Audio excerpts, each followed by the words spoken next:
Alright, our next way of solving quadratic equations or factoring quadratic expressions is going to be a way to deal with them when your leading coefficient or your a value is not equal to 1. Now we know that taking out a GCF first is always the good first step, and sometimes when you take out a greatest common factor you lose your a value and all of a sudden it turns into 1, in which case you use the factoring method from the previous video.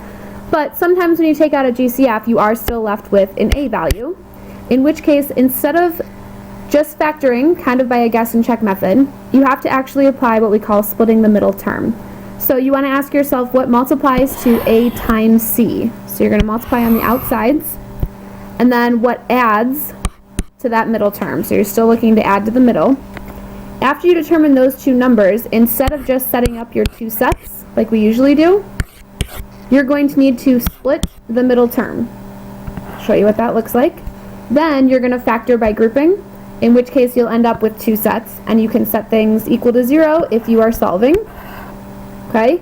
Or you can just leave your final answer as a factored answer of the expression. So, to start, factoring an expression, we're going to unfoil or unmultiply. Now, some of you might be really good at guess and check, and you can just set up two sets and you can factor and it's fine, in which case you don't need to split the middle term.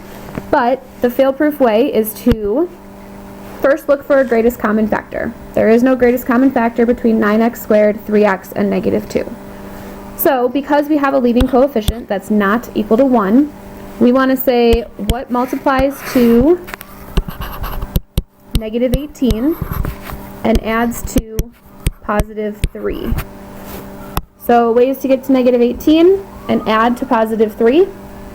It's going to be 6 and negative 3. Because 6 times negative 3 gives you negative 18, and 6 plus negative 3 gives you 3. So the next thing is to literally split the middle term. 3x, we're going to write it instead as 6x minus 3x, because those were our numbers that we said we wanted. And then these numbers just carry down, so 9x squared and negative 2. Okay, those just carry with us. Now, the next thing is to factor by grouping. So you're going to look at these first two, and then these second two. So what do 9x squared and 6x have in common? They have a 3x that we can take out, and we'd be left with 3x plus 2. What do negative 3x minus 2 and negative 2 have in common? Now, keep in mind our strategy is to make this 3x plus 2 match something over here. So these things have a negative 1 in common, and when I take out that negative 1, I am left with a 3x plus 2. Final step, what does this have in common with this? They both have a 3x plus 2, and when you take out a 3x plus 2 from here, you are left with 3x. And when you take a 3x plus 2 out of here, you are left with a negative 1. This is your factored form, 3x plus 2 times 3x minus 1. If you do a quick check of foiling back, you will end up with 9x squared plus 3x minus 2. Alright, now simplifying or factoring the expression is different than solving the equation, but if you notice, I'm going to get everything set equal to 0. So I can eventually apply that zero product property. 9x squared plus 3x minus 2, we just discovered in our previous example that this factors into 3x plus 2 and 3x minus 1. I once again have two things being multiplied to 0, which means either the first one is 0 or the second one is 0. So x is equal to negative 2/3, or x is equal to 1/3.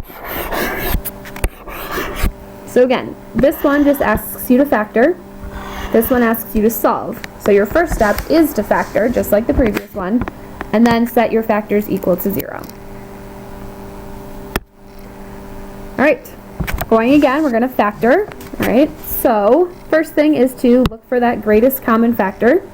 Well, there is no greatest common factor between 10x squared, 23x, and 12. Okay, we have a leading coefficient that is not equal to 1. So we want to find two numbers that multiply to 120 and add to 23. Now, for some of you that might take a little bit of guess and check work with your calculator, that's okay. Some of you might not need to split the middle term and you can guess and check your way to the right answer. That's okay too, but splitting the middle term is a way that will always work. So I'm going to say that the two numbers that multiply to 120 and add to 23 are 8 and 15. I'm going to take those two numbers and I am literally going to split the middle term into 8x and 15x, because those two together make the 23. Please keep in mind it doesn't matter. I wrote 8 plus 15. If you wrote 15 plus 8, you will get the same answer that I do, I promise. These two are just going to carry down from their original position, 10x squared and positive 12. And now I'm going to factor by grouping. So what do 10x squared and 8x have in common? Well, they have a 2x, and I'd be left with 5x plus 4. What do 15x and 12 have in common? They have a 3, and I'd be left with 5x plus 4. What does this one have in common with this one? The 5x plus 4. And I'm left with a 2x and a plus 3. There's my final factored form. This one says solve by factoring. Well, 10x squared plus 23x plus 12, we just did the work to factor it. We looked for a greatest common factor, it wasn't there. We split the middle term and we came up with 5x plus 4 times 2x plus 3 is equal to 0. Two things being multiplied to 0 means either the first one is 0 or the second one is 0. If you're tired of me saying that, I promise you, I'm tired of saying it too, but I don't want you to forget it. So, x equals negative 4/5, or x equals negative 3/2. So that's where your graph would be crossing the x-axis, as we talked about in the first video. So this one I'm going to get you started on, and then I'm going to have you try a little bit of it on your own. So first thing, you want to get everything set equal to 0. So we'll have 16x squared plus 44x minus 42 equals 0.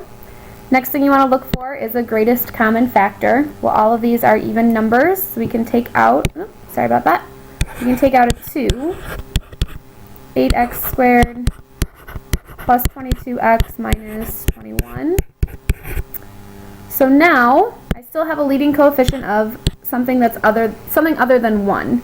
So I want to do that rainbow 8 times 21, so I'm looking for something that multiplies to negative 168, but adds to positive 22.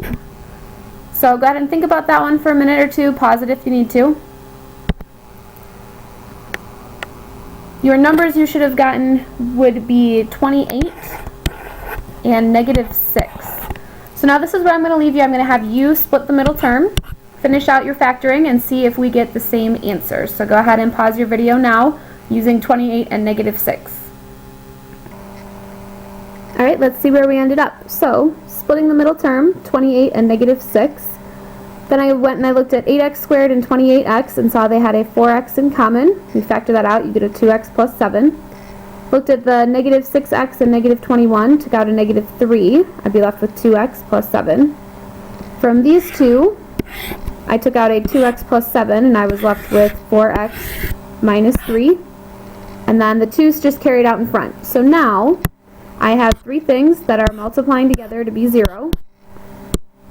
So, 2 equals 0, 2x plus 7 equals 0, or 4x minus 3 equals 0, in which case you get x is equal to negative 7/2, or x is equal to 3/4. Alright, this next part in your packet, you have a section that says more practice if you want it. These are just a couple more with splitting the middle term. Some of them you might realize that you don't need to split the middle term. You can do a little bit of guess and check, even with a leading coefficient other than 1, and still get to it.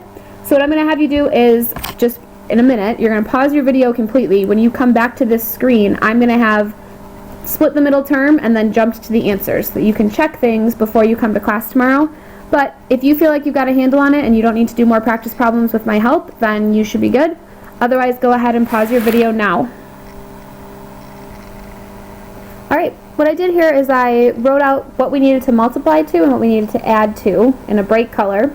And then I split the middle term every time in green so you could figure out what terms I used to help me split. Something I want you to notice, for instance, in this one, it was 6 and 7, and then I intentionally put the 6 with the 7 and the 7 with the 6. This one, it was 4 and 5, and I put the 4 with the 4 and the 5 with the 5.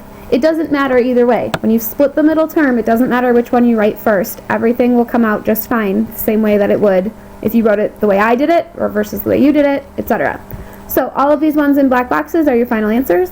If you missed any of these, make sure tomorrow when I come around and check notes, or when Mr. Rumpt comes to check notes, that you ask about them. Otherwise, great job!